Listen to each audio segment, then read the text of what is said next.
Aleluia. Aleluia. Boa noite, amados. Quero saudá-los com a graça e a paz de Jesus. Amém? Vamos louvar o Senhor? Vamos ficar em pé? Dá um abraço para o irmão que está do seu lado direito, lado esquerdo, na frente, atrás. Boa noite, amado. Graça e paz. Que o Senhor o abençoe. E nessa noite o ache no meio dessa multidão que começa a se formar. Que sejamos todos abençoados com a sua presença, com a sua palavra. Nessa noite, no nome de Jesus. A gente sempre começa com o que a gente chama de gotinha de sabedoria. Eu quero levá-los hoje a Eclesiastes capítulo 11. A gente sempre começa com o que a gente chama de bizu de Deus, né? Um bizuzinho para a gente ficar esperto, ficar ligado. Uma meditação para o dia a dia. Eclesiastes capítulo 11. Quero ler com vocês versículo 9. Você que é estudante da palavra, de repente foi criado no Evangelho, conhece essa palavra desde sempre. Ela é muito usada quando a gente quer meter medo na juventude, né? Durante muito tempo. Meus pastores usaram essa palavra para ver se me convenciam a não pecar. E muitas vezes a gente acha que é no medo, que é na disciplina, que é na ameaça que a gente consegue conter o pecado na vida de uma pessoa, na nossa própria pessoa. Não é no medo, não é na ameaça. Se não for por amor, não adianta, nada acontece. Se não for por amor, não adianta nada. E durante a minha juventude, não faz tanto tempo isso, usavam muito esse versículo para dizer, olha, você não peque, cuidado, Deus vai castigar, Deus vai pesar a mão, aquela coisa toda. E esse versículo está aí, é uma dica de Deus, é um bizu de Deus para quem tem juízo. Não adianta, se não tiver ouvido, você já tem aprendido isso aqui, se o ser humano perde a capacidade de ouvir, perdeu-se a esperança. Se não ouve mais, pode considerar gentil e publicano. A Bíblia diz, a homem faccioso, depois de uma ou outra admoestação, evita-o. A fé vem pelo ouvir. Se a pessoa perdeu a capacidade de ouvir, não há esperança para ele, não há esperança. Pelo ouvir, entra pelo ouvido, entra pela capacidade de perceber. E esse versículo, o 9 do capítulo 11 de Eclesiastes, é um bizu de Deus, é uma advertência de Deus. Eu queria ler com você, e está escrito assim: alegra-te, jovem, na tua mocidade, e anime-te o teu coração nos dias da tua mocidade, e anda pelos caminhos do teu coração e pela vista dos teus olhos. Sabe, porém, que por todas estas coisas Deus te trará a juízo. Vamos tentar ler todos juntos, mesmo nas dezenas de versões diferentes. Vamos lá? Alegra-te, jovem, na tua mocidade, e anime-te o teu coração nos dias da tua mocidade, e anda pelos caminhos do teu coração e pela vista dos teus olhos. Sabe, porém, que por todas estas coisas Deus te trará a juízo. Amém, amado? Pode sentar.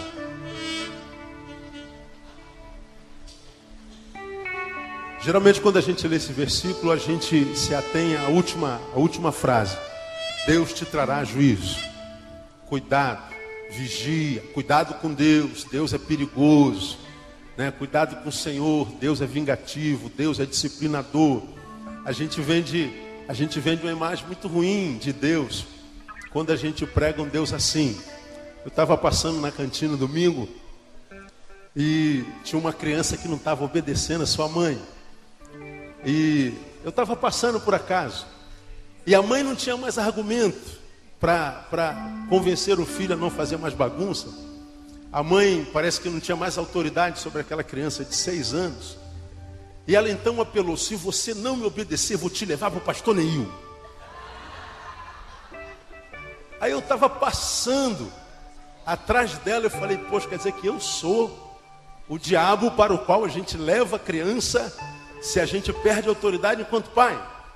O pior é que quando ela falou assim: vou te levar para o pastor Neil, a criança parou na hora. Eu falei: meu Deus, só falta um chifrinho, um rabinho, um tridente, porque o moleque vai morrer de medo de pastor. Pensem comigo, vamos aproveitar para aprender. Quando você diz assim: vou levar você para o pastor, Que tipo de mensagem a mãe está pregando para essa criança? Digam para mim. O pastor, ele é um carrasco, ele pune, ele faz mal, ele faz aquilo que eu devia fazer e não faço, disciplina. Quem sabe bate, sei lá. Essa criança, quando ouve essa mensagem, formata no imaginário dela, a criança é lúdica, uma imagem de pastor. Essa criança, se não for trabalhado, ela cresce com essa imagem de pastor. De repente se torna um crente rebelde, faz tudo para machucar o pastor, para não obedecer o pastor, para desagradar o pastor, e de repente ela nem sabe por que ela não gosta de pastores, porque foi criada a ideia de um carrasco. Bom, se é a visão de um pastor, não tem problema. A única vítima é essa criança. E quando a vítima é Deus? Olha, não faz isso porque Deus vai te castigar. Se você não obedecer, Deus vai te colocar no leito. Olha o leito, irmão. Ramo pentecostal, essa frase é batata. Olha, cuidado com a mão. Deus vai pesar a sua mão sobre você. Por que a gente está acostumado a ouvir isso? Deus vai pesar a mão, cuidado com o leito, Deus é vingativo, Deus vai te trazer, e Deus vai... A gente vende a ideia de que Deus é essa desgraça toda mesmo, e não é. Não é. A Bíblia diz que Deus é bom. A Bíblia diz que Deus é amor. Amém ou não amém? Deus é amor. Quando um filho não obedece seu pai não precisa nem fazer nada. Porque esse filho vai ser castigado pela própria vida. Aliás, o único mandamento com promessa tem a ver com obediência, tem a ver com filho. Filhos, qual é o mandamento? Honra teu pai e a tua mãe. Para quê? Para que se prolonguem seus dias aonde? Na terra. Esse prolongar os dias tem a ver com cronologia e com intensidade. Porque viver muitos anos de vida sem vida em cada ano é uma desgraça. A longevidade para quem não vive é um castigo. A longevidade só é bênção para quem vive dia após dia com intensidade. Muitos anos de vida com muita vida em cada ano. Se for muitos anos de vida sem vida em cada ano, o viver é uma desgraça. Quando a Bíblia diz honra pai e mãe, obedece pai e mãe, ande em obediência, seja o que você tem que ser no coração do seu pai, para que a sua vida valha a pena, é porque se você não honrar pai e mãe, a tua vida deixa de ser vida e se transforma numa existência sem sentido, sem cor, sem sabor. E a não vida, enquanto vivo está, é o castigo que a vida impõe a qualquer um que não anda em desobediência. O pai nem precisa fazer nada, às vezes faz por amor, mas não precisa fazer porque o filho que não obedece, ele vai acabar mal, vai morrer antes da morte chegar de qualquer jeito. Esse texto aqui, amado, não é para que a gente jogue na cabeça de alguém a ideia equivocada de que Deus é um carrasco. Deus vai te trazer juízo. Obedeça-o, porque se você não obedecer, ele te castiga. Então, por medo, eu obedeço. Aprenda uma coisa, meu velho. A obediência, que é fruto do medo, para Deus não é obediência. Por que eu obedeço a Deus? Porque eu tenho medo de Deus. Por que os servos do diabo obedecem ao diabo? Porque temem o diabo. Já vi alguém que saiu da bruxaria, da macumbaria, da área negra, da religiosidade mundial. Quando ele se converte, muitas vezes ele não consegue firmar por causa da ameaça das trevas. E ele, com medo das trevas, com medo do diabo, se afasta de Deus. Quando a obediência é produto do medo, essa obediência não é recompensada por Deus. Porque a Bíblia diz que o amor lança fora o quê? Lança fora o quê mesmo? Quanto medo? Todo. A obediência a Deus só é recompensada quando essa obediência é pelo amor que nós nutrimos por Ele e não pelo medo que nós temos dele. Então, quando nós, equivocadamente, somos doutrinados, disciplinados pela religião, de que eu devo obedecer a Deus porque eu posso ser jogado no leito, de que eu devo obedecer a Deus porque senão eu perco um cargo, tem que obedecer à autoridade porque senão eu sou excluído, tem que fazer por medo, ainda que eu faça, se o que me faz fazer é o medo, isso não terá recompensa. O que sobra para esse crente é frustração. A única coisa, o único sentimento que faz valer a pena um relacionamento com Deus é o amor. Porque é o mesmo sentimento que ele sente em relação a mim, é o amor. Eu obedeço a Deus porque eu amo, não porque eu tenho medo dele. Eu obedeço a Deus porque em o amando, eu quero que ao olhar para mim, ele sorria. Eu obedeço a Deus porque eu quero ser uma fonte de alegria para ele. Quero ser achado servo fiel. Eu amo. Essa é a obediência que Deus abençoa. De modo que se não é para o medo que esse versículo chama atenção, para o que esse versículo chama atenção, pastor? Está dizendo assim, jovem, alegre-te. Enquanto você é jovem, alegra-te. Realize o desejo do teu coração todo dia. Anda pelos caminhos do teu coração. Ele está dizendo aqui, ó, você é livre para fazer o que você quiser. Solta a franga, quebra tudo. É o que a gente ouve aí no mundo, não é? Jovem, você é livre. Não há algemas nas tuas mãos, nem cadeias nos teus pés. Jovem, enquanto você tem vivacidade, força no corpo, enquanto teu corpo te obedece, curta a vida, faça o que você quiser, você é livre. Saiba só de uma coisa: de tudo que você fizer, goste ou não goste, Deus vai te trazer a juízo. Aí a gente se prende, Deus vai trazer a juízo. Não, o que Salomão está querendo dizer para nós é o seguinte: você é livre, e verdadeiramente livre, principalmente se você conheceu aquele que é a verdade. E o nome da verdade é Jesus, amém ou não? Então você é livre. Livre para fazer o que quiser, pastor, o que quiser. Mas a liberdade não exclui a responsabilidade. O fato de eu poder fazer tudo não significa dizer que eu possa fazer tudo. Parece um paradoxo, né? O fato de que eu possa fazer tudo não significa dizer que eu deva fazer tudo. Porque o que de fato esse versículo está dizendo é o seguinte: a liberdade pode gerar um dano maior do que a escravidão. Eu queria que você gravasse isso, meu velho. Repita após mim: a liberdade pode produzir um dano maior do que a escravidão. Por quê? Porque a escravidão é a impossibilidade de ir. É isso.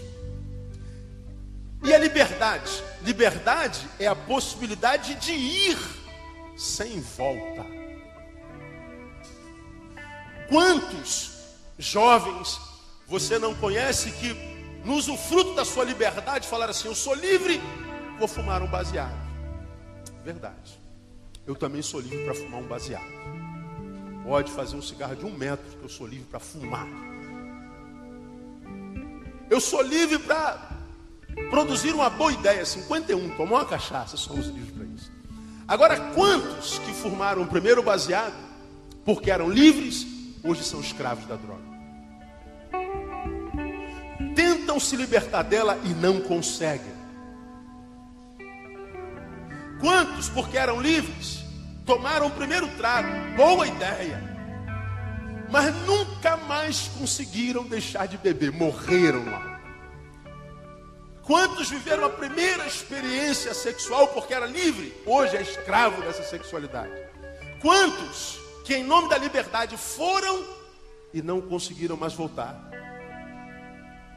Vivem, mas não têm liberdade para deixar as amarras. Contei há bem pouco tempo atrás a vocês a experiência de um antigo chefe que eu tive alguns anos, não poucos atrás, com quem eu passava 8 horas do dia. E ele fumava 3, 4 maços de cigarro por dia. Eu sou asmático. Sinto cheiro de cigarro 3 dias de distância. E meu nariz já começa a coçar, me faz um mal terrível. Tem que sair daquela mesa, mas eu tive que aprender a conviver com aquele homem 4, 5 anos. E toda vez que ele acendia um cigarro, eu falei: pô, Alexandre, fuma lá fora. Um dia ele perdeu a cabeça, mas me esculachou. Aí caiu pro lado da religião: pô, vocês crentes são chatos pra caramba.